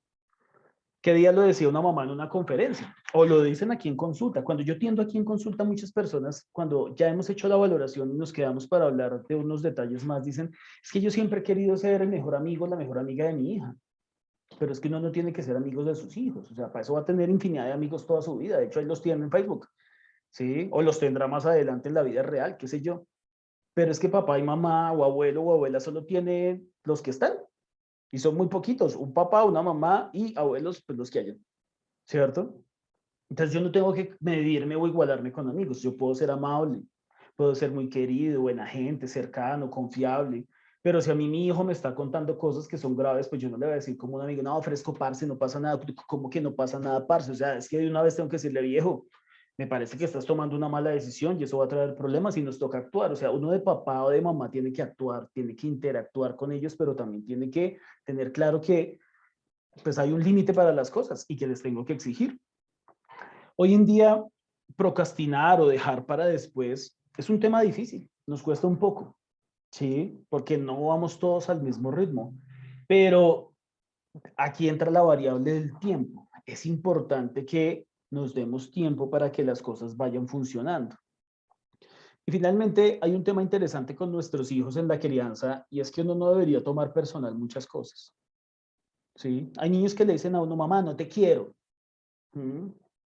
Y nunca te he querido, porque pues si es un momento difícil y al chino se le sale o a ella se le sale como a una hija suya, pues ustedes no lo vuelvan personal. Ah, sí, no me quieres, no te preocupes, o sea, yo pasaré este trago amargo, o sea, no, no lo tome personal. ¿Mm? Y eso mismo se lo digo yo a los profes cuando trabajamos con profes. Hay chinos que a uno lo insultan. Yo me acuerdo mucho cuando yo era orientador escolar hace muchos años en un colegio. Habían pelados zafados. Ah, es que usted es un hijo de tantas. Igual podré serlo, pero usted tiene que hacer fila, hermano. Entonces, ¿qué hacemos? Ya después los pelados cuando recapacitan dicen, uy, perdón, la embarré, lo siento. Ah, bueno, ahora sí hablemos de lo que pasó. Los pelados al final se van enfriando y la cosa funciona, pero cuando uno muestra que no es personal, uno no cae en su juego. Si usted tiene adolescentes, a los adolescentes les encanta modificarlo a uno ambientalmente. ¿Qué quiere decir eso? Que uno los manda a hacer algo y de una vez van a torcer los ojos, ¿no? Y entonces usted también, con que no se le puede decir nada, ¿no?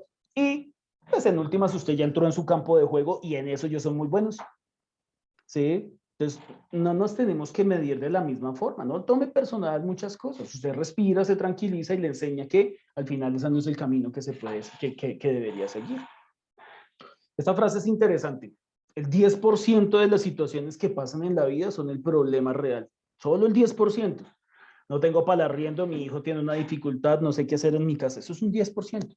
El 90% restante de los problemas es la forma en la que nosotros reaccionamos frente a esas situaciones. ¿Mm? Y eso es muy importante que lo tengan en cuenta. Aquí estamos hablando de capacidad de respuesta. Entonces, cuando nosotros hablamos de emoción y conducta, no hay una regla única. Muchas personas hoy sufren porque entonces entran a internet y toda la información es contradictoria. Que si le digo lo traumatizo, que si no le digo no le traumatizo, que si lo atiendo lo traumatizo, que si no lo atiendo lo traumatizo y todo gira en torno a esta generación particular que vivimos donde todo lo que se diga es susceptible, ¿no? Porque si usted habla hoy en día, debe tener en cuenta que muchas de las cosas que va a decir puede que no gusten y puede que hieran susceptibilidades y puede que eso genere una avalancha de comentarios o de situaciones. Entonces, no podemos vivir con miedo a que nuestros hijos crezcan, no podemos vivir con miedo a que les tengamos que exigir. ¿Sí? Ese miedo incapacitante, paralizante, pues no nos tiene que frenar. Por el contrario, yo creo en esta frase que está acá. O sea, si yo tengo a mis hijos, yo puedo. ¿Sí? Si usted hoy en día siente que hay adversidad, que hay dificultad, créame que sí podemos. Vea, a mí me ha tocado aquí infinidad de casos. Yo llevo muchos años en consulta clínica. Es más, todo lo que nosotros hablamos, llevamos a las conferencias, es el resultado del día a día aquí en el consultorio, con los chicos, con sus familias, con las dificultades, con los colegios. Y algo que me ha demostrado la experiencia, aunque yo muchas veces siento que la humanidad tiene sus dificultades, es que al final la gente cuando se lo propone, sí puede. Pueden ser mejores personas, pueden ser mejores papás, pueden ser mejores hijos. Sí se puede. ¿Hay que esforzarse? Sí.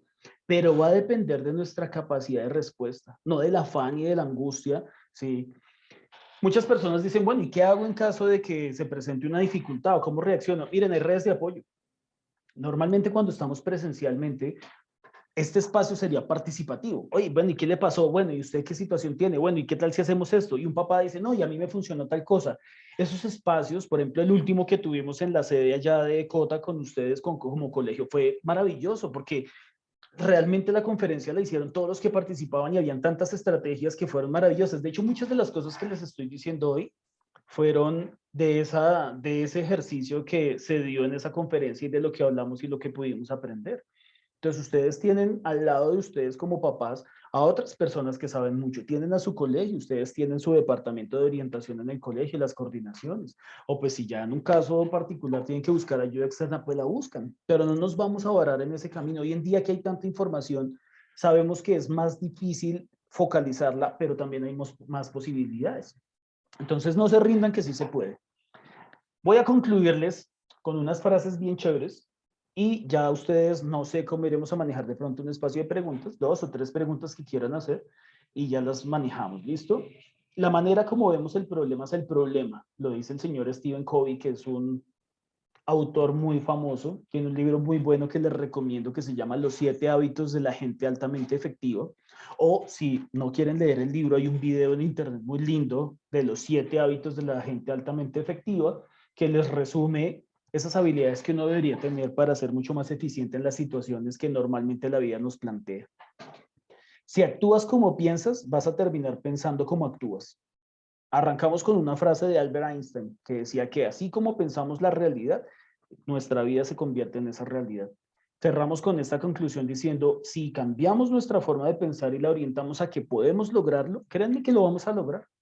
Mi mamá era una señora, o bueno, es una señora bien particular, pero mi mamá tenía una frase conmigo que fui su hijo inquieto y era, ni crea que usted me va a quedar grande. O sea, métanse esa frase en su cabeza. Sus hijos no les van a quedar grande. Nunca le digan a sus hijos, hermano, no tengo ni idea qué hacer con usted. O vieja, ya no sé qué hacer con usted. Nunca lo digan. Porque es igual que si ustedes van en un avión y empieza una turbulencia y el piloto les dice, señores pasajeros, en este momento estamos experimentando una breve turbulencia, quiero decirles que no tengo ni idea qué hacer y todos nos vamos a morir. Pues ustedes entran en crisis, ¿sí? Más de uno se infarta en el vuelo. Cuando ustedes le dicen a sus hijos que no tienen ni idea qué hacer, es como soltarle la rienda a un caballo y que él se vaya por donde quiera. Eso es un serio riesgo para la vida de uno y del caballo. ¿Mm? Yo no les estoy diciendo que uno deba sabérselo todo, no, yo no me las sé todas, ¿sí? Pero sí les puedo decir que cuando uno no sabe, busca información. ¿Mm? O encuentra una alternativa, porque esa terquedad por querer hacer las cosas mejor funciona. No le tengan miedo a las cosas que no saben. Más bien, qué rico no saber tantas cosas porque me permite tener una mente curiosa y aprender más. Y la última, si abordas una situación como un asunto de vida o muerte, morirás muchas veces. Aquí nos toca manejar las situaciones, mis queridos colegas de la vida, y es, si uno todo el tiempo está estresado por las cosas, créanme que la vida va a ser un constante karma. Sí, sus hijos son maravillosos. Yo creo que a ellos les va a ir muy bien en la vida. Es lo que yo espero para los míos. Yo tengo 2 y seguramente se encontrarán con los de ustedes. También por eso estoy acá, porque yo espero un mundo mejor para mis hijos, así como ustedes esperan un mundo mejor para el de ustedes. Y si trabajamos juntos, pues qué bueno.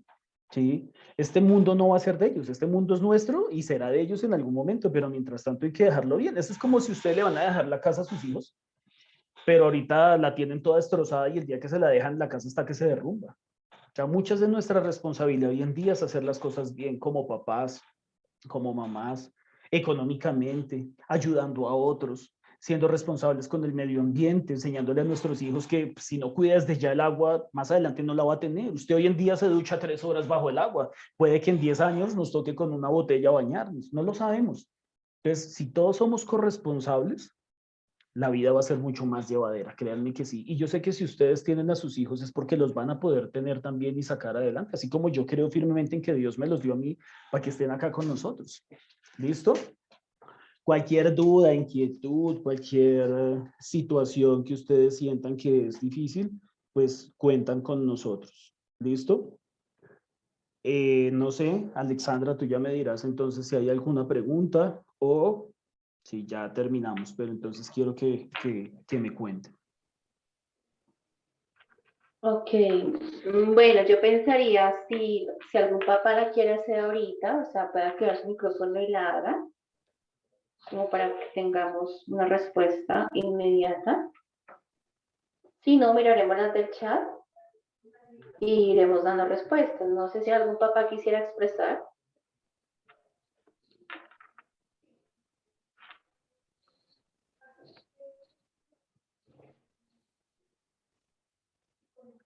Sí.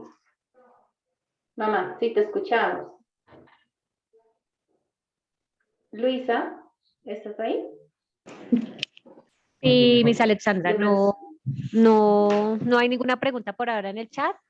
Ok. Nos expresan que es una de las mejores escuelas de padres que ha estado Sí. y que mil gracias por estos espacios de tanto crecimiento.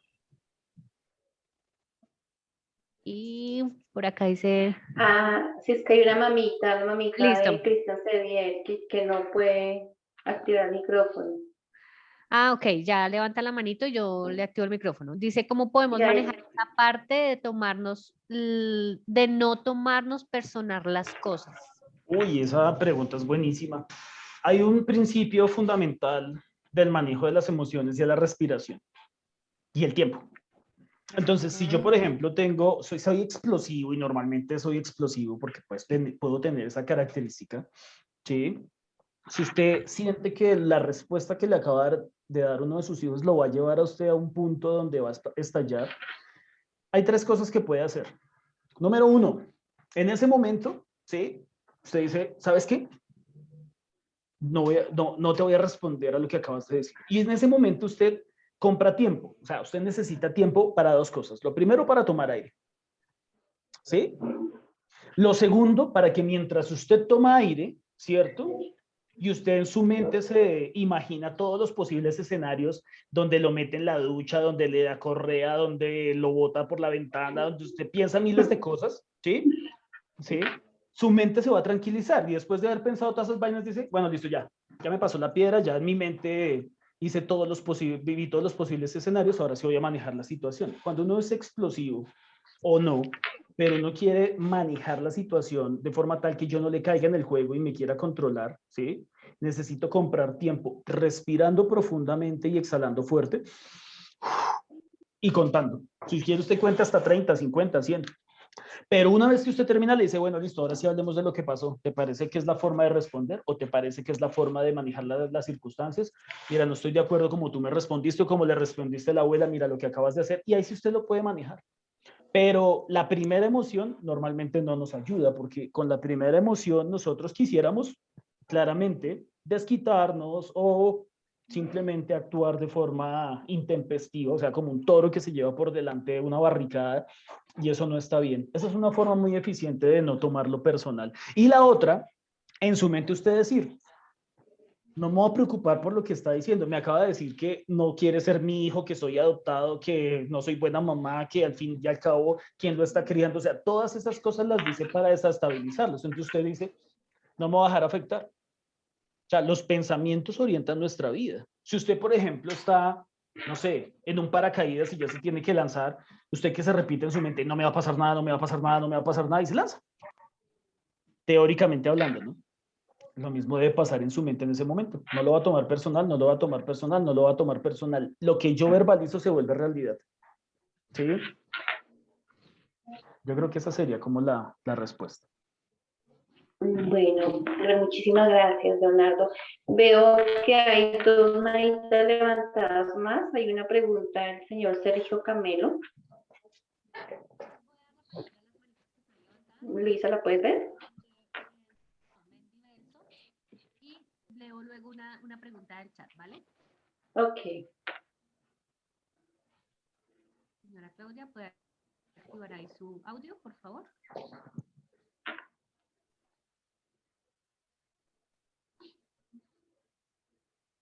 ¿Aló? Sí, te escuchamos. Gracias, ¿cómo están? Buenos días. Bueno, me parece un tema súper interesante, realmente, pues es lo que estamos viviendo nosotros ahorita con nuestros adolescentes, digo los papitos, que son situaciones que quisiéramos aprender a manejar pues de una manera inmediata, ¿no? Primero es saber si podemos tener el video, o sea, como la grabación de esta charla. ¿Por qué? Porque yo lo estoy viendo acá, obviamente hoy desde mi oficina, ¿cierto? Pero quisiera volverlo a repetir con mi esposo, que mi esposo vive en Australia en este momento y pues es importante, él también quería ingresar y no pudo por el horario. Primero es eso. Y segunda pregunta es, ¿a los también se les está haciendo alguna charla o alguna capacitación o se habla con ellos de manera seguida del comportamiento de pronto que ellos empiezan a tener en este momento que ya empiezan su adolescencia? Ok, bueno, sí, señor. Sí, en este momento con bachillerato estamos iniciando ¿cómo decirlo?, programa de charlas donde estamos identificando como las necesidades que tiene cada grupo.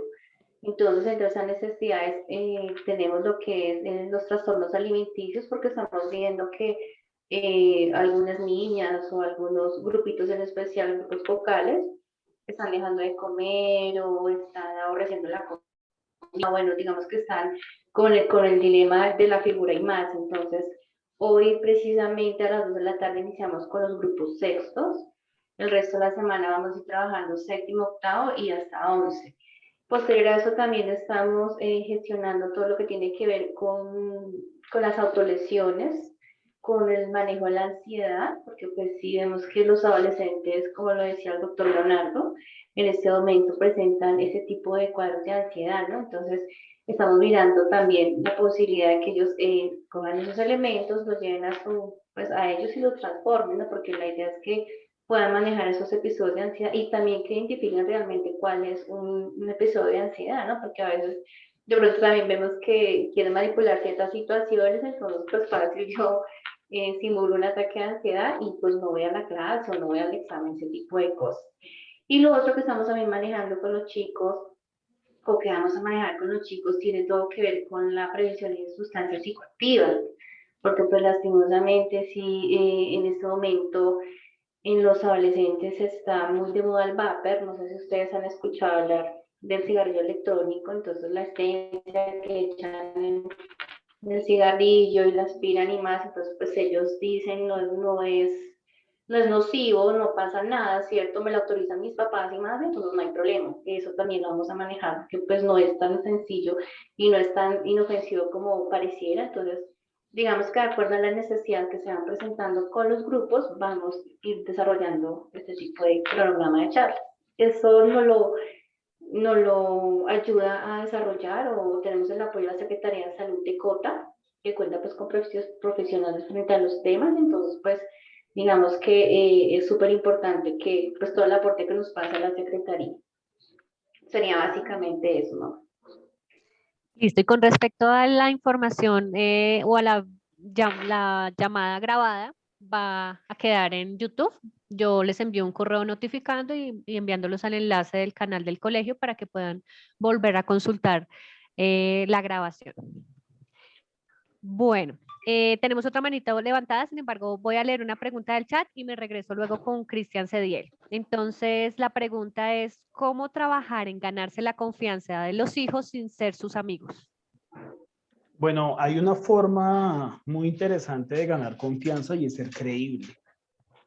Cuando nuestros hijos ven que, o sea, mis principios, la forma de ser es coherente con las cosas que yo exijo, de entrada ya estoy ganando. Es como cuando uno tiene un jefe. Cuando el jefe de uno lo pone a uno a hacer cosas que él también hace, que muy juicioso y muy responsable también, él trabaja de la misma forma. O sea, uno gana una credibilidad hacia esa persona y es que uno siente que esa persona es confiable y es creíble. Lo segundo, claridad con las normas y con las emociones. Porque si un día estoy de buenas pulgas y al otro día no tanto, pero el día que no tanto, entonces vacío y el día que estoy de buen genio, entonces ahí sí consiento. O sea, tiene que haber como una coherencia, un estado constante de las cosas. A los chicos les gustan las rutinas, como nosotros en la vida. Mucha gente dice que la rutina destruye las vidas, pero realmente el mundo es rutinario. El día, la mañana, la noche, ¿sí? Las horas de comer, o sea, nos gustan las rutinas. Entonces, si yo soy constante, eso genera confiabilidad. Y hay un elemento muy interesante y son las retroalimentaciones que tenemos con nuestros hijos. A nuestros hijos les gusta hablar con nosotros. Lo que pasa es que a veces no tenemos la misma habilidad que otras personas para comunicarnos, pero sentarnos y hacer preguntas es interesante. ¿Cómo estás? ¿Cómo te sientes? Con una situación particular, ¿cómo te fue en tal actividad? ¿Cómo te sentiste? ¿O cómo has estado? ¿Qué ha pasado con tus amigos? O sea, conversar. Puede que no sean grandes preguntas, pero a partir de esas enlaces, o sea, la conversación ayuda a tener confianza. Y si usted por alguna razón comete algún error, una cosa que genera confianza y credibilidad es que usted acepta sus errores. Mira, yo me equivoqué en esto, les pido excusas, siento mucho lo que pasó, espero que me puedas disculpar. Cuando uno le pide disculpas a sus hijos por cosas que efectivamente uno no hizo bien o lamentablemente cometió algún error, los chicos entienden que el pedir disculpas es parte de la vida, o sea, que no estamos hablando con dioses, sino que hay una humanidad que me permite entender que yo también puedo fallar y que me puedo acercar al perdón, ¿sí? Eso genera confianza. Y estar pendientes de ellos genera confianza, ¿listo?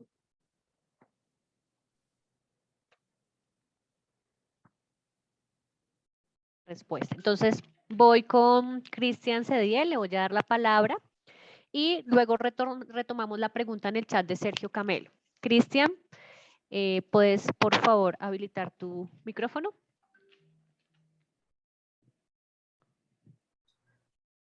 Hola, para todos, muy buenos días. Buenos días. Buenos días. ¿Cómo estás? Mira, yo me pareció excelente la capacitación, la charla, y casualmente creo que mi hijo está pasando por una crisis y es porque, digamos que él dice, y el viernes nos sentamos a hablar y él me decía, mamá, es que no tengo amigos y soy rechazado, ¿sí? Entonces yo le decía, pero ¿por qué dices eso, amor? Dice, porque todos los niños tienen una moda y yo no encajo en esa moda, ¿sí? Entonces yo no juego fútbol, a mí no me gusta el reggaetón, yo no hago ciertas cosas, entonces yo le digo, o sea, uno dentro de su humildad es, tú no debes cambiar tu esencia, pero ¿cómo debe hacer el niño para no sentirse así, sin cambiar su esencia, pero sí tener su grupo social de amigos? ¿Sí? Entonces es muy difícil, el niño lloraba y me decía, y no le decía al papá y a mí, es que me siento solo en el colegio, me siento que soy rechazado. Digamos que él dice es que porque no comparto las cosas con mis compañeros. ¿Y qué le gusta a él? Pues a él le gusta el tema de los videojuegos, le gusta el tema de las series, de la televisión, pero pues él también es deportista, él es ciclomontañista, entonces digamos que él me dice, no tengo feeling con mis amigos. Pues mira, es muy interesante lo que tú estás preguntando porque creo que a muchos nos pasó en la vida, ¿sí? Hay niños que no encajan porque tienen un pensamiento a veces que es demasiado maduro, ¿sí? Exacto. Entonces, cuando tú tienes un niño con esas características, normalmente encaja con gente adulta, porque los adultos le dicen, ay, qué chévere, oye, qué chévere el tema, oye, sabes muchas cosas, pero con los de su edad, lamentablemente no va a encajar. Una de las cosas que hay que hacer con ellos es hacerles ver que lo que le gusta, sus intereses, ¿sí? Que no son tan comunes, le gustan a otras personas, porque pues lo que le gusta a tu hijo le gusta a muchos chicos que generalmente tienen como esos conocimientos específicos, pero no van a ser muchos, ¿sí?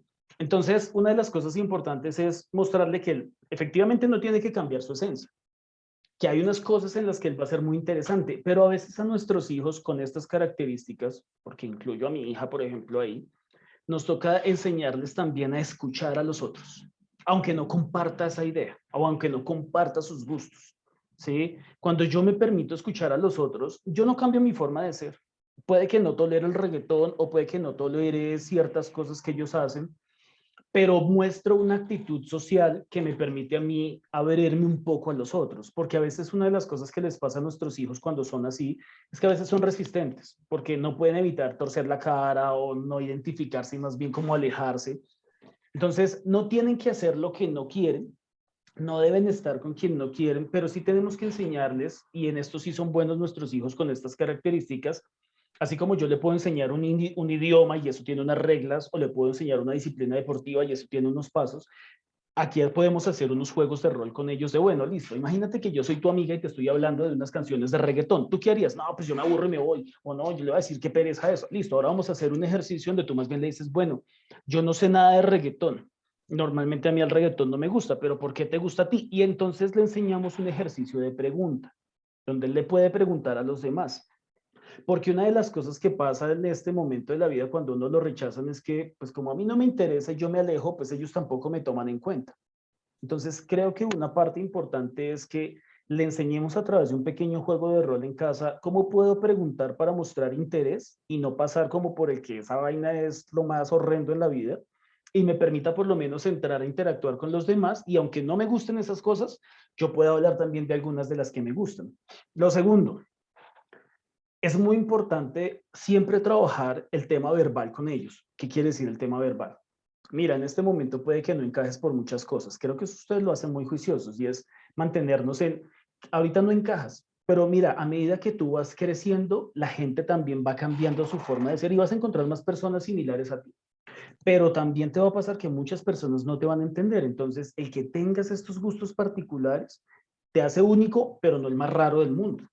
¿Sí? Y pues ser raro tampoco es que esté mal. Y lo tercero, o sea, hay que verbalizarle que esto igual al futuro no va a ser tanto un problema. Y lo tercero, si él, por ejemplo, disfruta su actividad deportiva, o sea, hay primos con los que interactúa, necesitamos otras experiencias sociales con gente de su edad, ojalá que nosotros le ayudemos como a entablar, donde él se pueda sentir a gusto, ¿sí? Pero eso que él hace, por ejemplo, de comentarte que se siente triste, que se siente muy mal, que todo el mundo lo rechaza, hay que verbalizarlo con él. También para que lo aterrice un poco a la realidad. No, es que todo está terrible. ¿Por qué está terrible? ¿Qué es terrible para ti? No, es que ellos no me voltean a mirar en todo momento. O sales con ellos al descanso. O sea, cuando tú preguntas y desglosas la información, también le puedes ayudar a entender que aunque hay cosas en las que no comparte con ellos, puede que en otras sí. Puede que él no sea el más interesante para todos, pero pues para algunos niños sí. O sea, y esas pequeñas cosas que le podemos ayudar a iluminar, le pueden dar un poco de tranquilidad para que cuando él vaya el otro día al colegio no se sienta el bicho más raro y no quiera volver al colegio o sienta que es mejor estar como en otro ambiente. Entonces, yo creo que eso lo podríamos manejar de esa forma. ¿Sí? Ok, doctor, muchísimas gracias. Con todo gusto. Listo, muchísimas gracias. Entonces voy a leer la pregunta de Sergio. Dice, ¿cuáles pueden ser las bases de los acuerdos como padres para guiar a los hijos? Repíteme un momento. ¿Cuáles pueden ser las bases de los acuerdos como padres para guiar a los hijos? Bueno, hay tres cosas. Uno, tener los valores fundamentales de la casa. En mi casa, por ejemplo, son honestidad, responsabilidad y respeto. O sea, yo defino los tres valores. Dos, si ya tengo los valores, ¿cuáles son las conductas que yo espero? En respeto, no le podemos subir el tono de voz a la mamá, no podemos decir groserías. Entonces, defino las conductas. Y tres, frente a esas conductas, ¿sí? Si hay algo que no está bien, ¿qué pasa? Son las consecuencias. O si hay algo que se está haciendo muy bien, también ¿qué pasa? También son las consecuencias. Porque si yo soy respetuoso, juicioso, pues ¿por qué no voy a tener de pronto, no sé, al año el trofeo al niño más juicioso de la casa, qué sé yo? Pero, entonces, lo primero es definir los valores, lo segundo, establecer las conductas por valor y lo tercero, las consecuencias si esas conductas no se llevan a cabo o si se llevan a cabo. Y eso lo establecen los dos papás, los dos deben estar de acuerdo. Entonces, si para mí respeto es no gritar, para mi pareja respeto debe ser no gritar, por ejemplo. Unificar el concepto. Y pues a partir de esos tres pasos, pues poner en práctica y mantenerse, ¿no? Estar de acuerdo en mantenerse. Bueno, muchas gracias. Entonces voy a darle la palabra a la señora Carolina. Por favor, active el audio, el micrófono. Listo. Buenos días. Buenos días. Buenos días. Me parece súper interesante el taller. La verdad, agradezco este espacio. También me interesa muchísimo lo de la grabación que decían que le iban a colocar en YouTube. Pero a mí tengo una gran pregunta y es cómo hacer para que los momentos en que uno comparte con el hijo, ¿sí? Sean como momentos que sean agradables para él. Por lo menos en mi caso, mi hijo tiende mucho como a buscar a los niños de la misma edad y cualquier plan que yo le proponga, sea salir, sea ver una película, sea lo que sea, como que para ellos es harto y muchas veces pues yo fallo como en mi intento, entonces esos espacios de compartir en familia se pierden. Pues mira una cosa interesante. Lo primero que tiene que pasar por tu mente es que lo que tú haces, lo haces porque quieres estar bien en casa y que estén bien, que se sientan cómodos.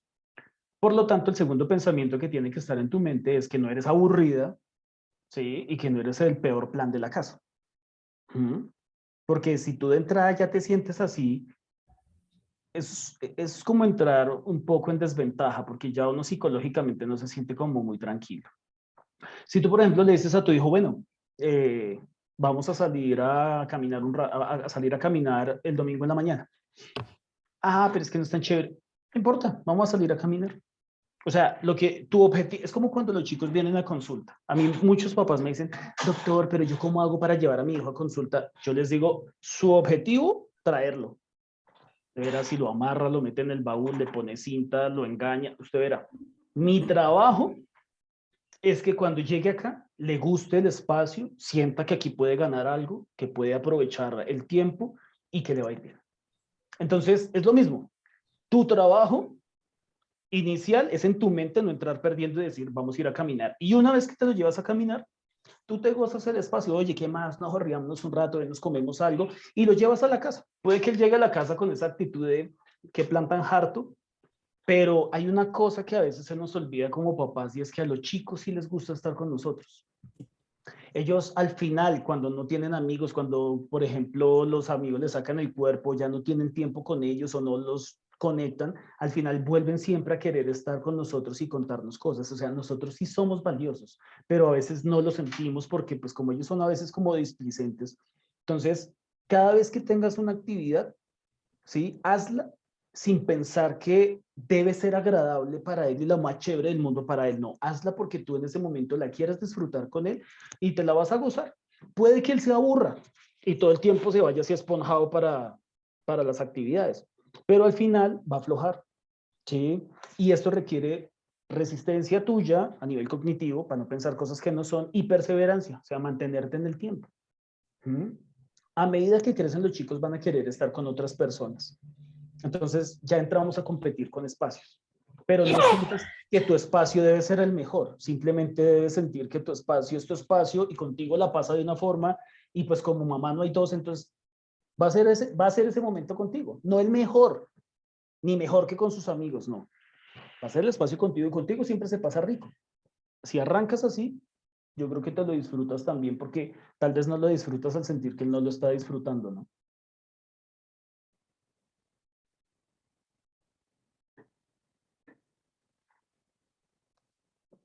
Y ya, fin. Vale, muchísimas gracias. Bueno, no sé si leemos dos preguntitas más. Yo sé Listo. que hay muchos que quieren preguntar, pero por tiempo de Listo. los padres de familia y de nosotros no podemos continuar. Listo. Dos preguntitas y Entonces, terminamos. dice por acá, ¿cómo poder manejar los niños que todo lo discuten? Es decir, no hacen caso prácticamente a ninguna orden. Su carácter es fuerte. ¿Lo Bueno, repito? sí, porfa. ¿Cómo poder manejar los niños que todo lo discuten? Es decir, no hacen caso a prácticamente ninguna orden. Su carácter es fuerte. Generalmente los niños que tienen este tipo de reacción quieren al final modificar ambientalmente las cosas a su acomodo, digámoslo así. Amor, recoge las sandalias. ¿Y por qué las tengo que recoger yo? ¿Por qué mi papá no las recoge? Y si yo no las recojo, ¿pasa algo? Entonces, cuando ustedes entran a argumentar, porque es que nos han enseñado que todo hay que argumentárselo a los chicos, perdimos. Yo creo que ahí perdimos. ¿Mm? Porque cuando uno entra a argumentar en exceso, yo estoy cayendo en su juego. Es diferente que él me diga, ¿y por qué debo levantarla si mis papás no la recogen? Precisamente porque en este momento no se lo estoy pidiendo al papá, sino te lo estoy pidiendo a ti. Y no vamos a discutir sobre la instrucción que yo te acabo de dar. Así que, por favor, coge las chanclas y las llevas. Pues me parece injusto. Entonces, ustedes tienen dos opciones. Responder o mantenerse. Lleva las chanclas, por favor. ¿Qué pasa? Claramente a nuestros hijos hay que enseñarles a pensar, a ser críticos, pero es que hay una línea muy delgada entre darles estructura en el pensamiento y caer en ese juego de la argumentación donde uno al final dice, oiga, sí, el chino tiene toda la razón, venga, más bien yo llevo las chanclas, ¿quieres que estudie por ti? No, si quieres yo también hago el resto de tus deberes. No, porque los chicos como ellos son muy pilos verbalmente y van a tratar de convencernos. Ustedes deben tener una postura, ¿sí? Ahora, cuando no les funciona eso, van a tratar de hacer mala cara o van entonces a tratar de llevar la contraria. Si resultan en alguna de esas conductas, ustedes ya ganaron esa situación, ¿sí? Las argumentaciones se dan después, cuando él después va y lleva las chanclas y regresa, le dice, mira, tú tienes toda la razón, vamos a pedirle al papá que efectivamente él también recoja las cosas. Ahora te agradezco porque tú las llevaste. O sea, después viene la argumentación. Antes de la conducta como tal, deben tener mucho cuidado si realmente es necesario meterse en ese terreno como fangoso, ¿sí? O más bien ustedes persisten, lideran el proceso y hacen que la conducta se dé. Es una cuestión de credibilidad. Yo se los digo porque pues yo trabajo con muchos niños todos los días y yo a veces tengo que pedirles a ellos cosas conductuales dentro del proceso terapéutico que son difíciles de hacer, pero en mi mente hay un pensamiento, yo sé que el niño va a alcanzar a hacer esta actividad. No voy a dudarlo en mi mente, ¿será que sí la hace? Porque si yo entro en duda, eso se proyecta. ¿Listo? ¿Y la siguiente? Listo. Y la siguiente le voy a dar la palabra a Milena Rodríguez para que la haga. Ok. ¿Puede activar Milena su micrófono?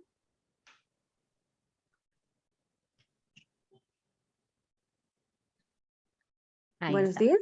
Buenos días, ahí la escuchamos. Hola, ¿cómo van? Buenos días. Mire, mi pregunta, pues yo la había puesto en el chat, pero les voy a decir.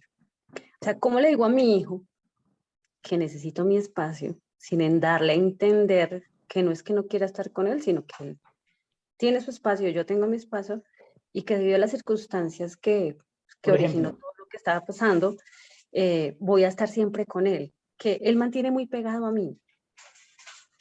Sean yo me divorcié el año pasado, entonces estamos como en ese proceso y él es muy pegado a mí, él quiere estar ahí pendiente, qué hago, qué no hago, qué dejo de hacer, qué como, qué no como, con quién salgo, qué miro. Entonces a veces le digo, necesito mi espacio, pero o sea, él es muy controversial y explota muy rápido. ¿Y explota cómo? Se pone como de mal genio, a veces como que me ignora, si yo le digo algo, no hace caso. ¿Y eso te duele cuando te ignora? No. Ah, bueno. No. Es que me parece bien, porque es que partamos de un principio y es el siguiente. Cuando tú dices que quieres tu espacio y no quieres estar con él y no quieres que él se sienta mal por eso, es cierto.